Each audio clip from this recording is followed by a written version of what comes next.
di keluarga itu selalu berbagi sukacita. Karena ini diawali dengan peristiwa gembala-gembala yang mendapat warta tentang kelahiran Yesus. Maka ketika gembala-gembala ini akhirnya menyadari juru selamat datang, mereka berkata, "Mari sekarang kita pergi ke Bethlehem." Bukan berarti kita jauh-jauh pergi ke sana, tapi menghadirkan Bethlehem di keluarga kita masing-masing. Bagaimana caranya? Caranya ya harus mampu seperti gembala-gembala itu. Gembala-gembala ini yang sudah memberikan keteladanan kepada kita. Apa yang dilakukan oleh gembala-gembala? Pertama, di dalam keluarga kita, kalau mau menjadi keluarga sebagai Bethlehem yang kecil, tempat hadirnya Tuhan, tempat kita mengalami sukacita dalam Tuhan, maka kita harus mampu seperti gembala yang berani beranjak pergi, berani meninggalkan tempat yang aman dan nyaman, berani meninggalkan segala hal-hal yang selama ini tidak baik ada di dalam keluarga kita, berani mengubah hidup kita masing-masing dari yang gelap, jahat, dan merusak menjadi yang baik, yang indah, yang harmonis. Itu sebenarnya. Selama ini kadang-kadang kita dalam keluarga masing-masing bisa jadi kita ini adalah individu-individu yang menghadirkan situasi yang tidak baik, menghadirkan hal-hal yang jelek, menghadirkan hal-hal yang jahat. Kita tidak segera ingin beranjak dari situasi ini, maka keluarga kita tidak akan pernah menjadi Bethlehem, tidak akan pernah menjadi tempat Tuhan hadir, tidak akan pernah menjadi tempat Tuhan memberikan sukacita kepada kita. Banyak contohnya toh. Saya selalu mengatakan di keluarga-keluarga itu ternyata walaupun satu atap, kadang-kadang komunitas-komunitas terkecil yaitu keluarga justru tidak mampu menghadirkan Tuhan. Suami-suami jangan-jangan tidak mampu menghadirkan Tuhan. Yang dihadirkan selain Tuhan apa? Apa kalau bukan menghadirkan Tuhan berarti menghadirkan? Yang ngomong kalian ya, bukan saya. Bisa jadi kita menghadirkan setan setiap hari lewat pikiran yang negatif, lewat kata-kata yang selalu menyakiti anggota keluarga. Bilang ke istri jelek, kamu gimana sih, mengumpat, mencaci, menjatuhkan. Atau anak-anak juga selama ini kadang-kadang tanpa sadar kita sebagai orang tua selalu melontarkan kata-kata yang menyakiti hatinya, sehingga mereka tidak tumbuh berkembang menjadi anak yang luar biasa. Karena apa? Selalu kita jejali dengan makian, umpatan, dan sebagainya. Atau mungkin anak-anak juga dalam keluarga jauh dari rasa patuh terhadap orang tua. Orang tua memberi nasihat tidak mau dengar. Orang tua kolot, orang tua tidak mengerti tentang perkembangan zaman. Saya tidak mau mendengarkan nasihatnya. Bisa jadi. Dan itulah yang saya katakan, situasi aman dan nyaman yang sebenarnya gelap. Situasi aman dan nyaman yang sebenarnya sebuah kejahatan. Karena dirasa aman dan nyaman ya diterus-teruskan, tetap dipertahankan. Di keluarga tetap aja seorang ayah egois, seorang ibu tidak peduli, seorang anak tidak patuh, yaitu dibiarkan begitu terus. Maka keluarga kita tidak akan menjadi Bethlehem, tidak akan menjadi tempat hadirnya Kristus Sang Juru Selamat. Maka Bapak Ibu, saudara-saudariku, opa oma, rekan muda, anak-anakku, mari kita keluar dari kenyamanan kita yang jelek itu. Kita keluar mengubah semua itu supaya komunitas-komunitas kita dan khususnya keluarga-keluarga di paroki ini sungguh adalah Bethlehem, tempat Tuhan hadir. Mari kita beranjak dari situ. Hal yang kedua yang diberikan keteladanan dari gembala-gembala adalah dia mampu menemukan Tuhan dalam kesederhanaan.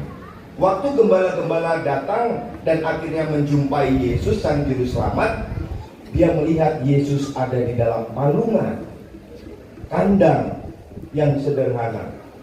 Kalau ini lebih parah lagi kandangnya, lebih sederhana lagi. Di gereja kemarin ya sederhana, ini lebih memprihatinkan ini kandangnya.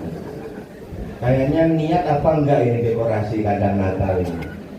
Ya, tapi pasti nanti kalau romonya tanya, kok kandangnya gini doang, anak-anak OMK mengatakan kan sederhana Romo, gitu ya. Tapi bagus sederhana, tapi kayaknya tahun depan kita harus ganti patung-patungnya ya. Memprihatinkan patung-patungnya, wajahnya tidak kelihatan. Tapi kesederhanaan itu artinya apa? Gembala ingin mengajak kita juga bahwa keluarga sebagai Bethlehem itu sebenarnya tempat bagi kita untuk mampu mengalami Tuhan, menjumpai Tuhan dalam keseharian, dalam hal-hal yang biasa, dalam hal-hal yang tidak harus luar biasa atau sesuatu yang spektakuler, tidak. Bisa jadi keseharian suami istri yang saling tegur, saling sapa, keluarga yang ke gereja bareng bersama, orang tua dan anak-anak yang selalu bercakap-cakap. Bisa jadi ini tempat saat menemukan Tuhan, saat menjumpai Tuhan, saat mengalami Tuhan. Karena kadang-kadang kita merasa Tuhan itu ada dalam diri kita, menyertai kita ketika mujizat besar terjadi. Tidak. Justru dalam peristiwa-peristiwa kecil. Seperti ada cerita, pernah suatu ketika ada sebuah keluarga. Kalau keluarga itu sebuah ya brother ya, bukan seorang, sebuah. Ada keluarga terdiri dari ayah, ibu, dan 2 orang anak yang kecil. Mereka mampir ke mall. Bukan mall ya, karena ada tukang parkirnya. Mampir ke Toserba lah begitu ya. Lalu ketika dia sudah selesai, ayahnya ini ketika dimintai uang tidak mau memberi. Tidak usahlah, ngapain? Tiba-tiba anaknya yang kecil menegurnya. Ayah, kenapa sih hanya perkara uang 2.000 saja kok kita harus berantem?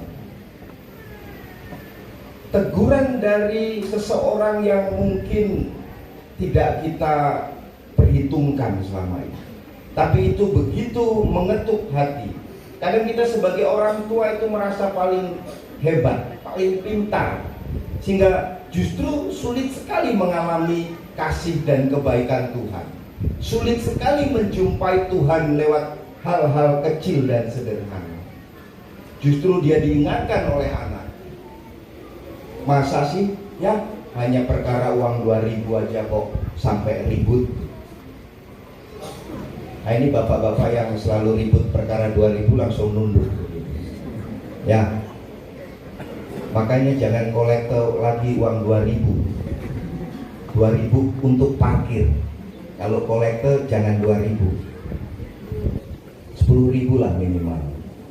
Ya, itu ya. Jadi kita ini kadang-kadang dalam peristiwa-peristiwa kecil, peristiwa-peristiwa sederhana, kita sepelekan itu. Senyuman istri kepada suami, itu Tuhan. Itu kita bisa menjumpai Tuhan dalam peristiwa itu. Peristiwa istri memasak, menyiapkan hidangan untuk keluarga, itu peristiwa kita bisa menemukan Tuhan. Jangan sampai dikira kita harus menemukan, menjumpai, merasakan Tuhan hanya dalam hal-hal besar. Itu, maka keluarga kita harus mampu menjadi Bethlehem. Karena setiap hari di dalam keluarga kita, peristiwa-peristiwa keseharian itulah sebenarnya Tuhan ingin hadir. Tuhan ingin datang, Tuhan ingin menyertai setiap peristiwa hidup kita. Dan terakhir, saudara-saudariku yang terkasih, gembala-gembala mengalami sukacita yang luar biasa. Maka di dalam keluarga kita, sebagai apapun kita, jangan lupa kita ini adalah orang-orang yang harus selalu mewartakan sukacita kemana-mana. Bukan mewartakan situasi yang sebaliknya. Bukan menjadi orang-orang yang hidup dalam pesimistis. Bukan menjadi anggota keluarga yang hidup dalam situasi apatis, tidak peduli, masa bodoh.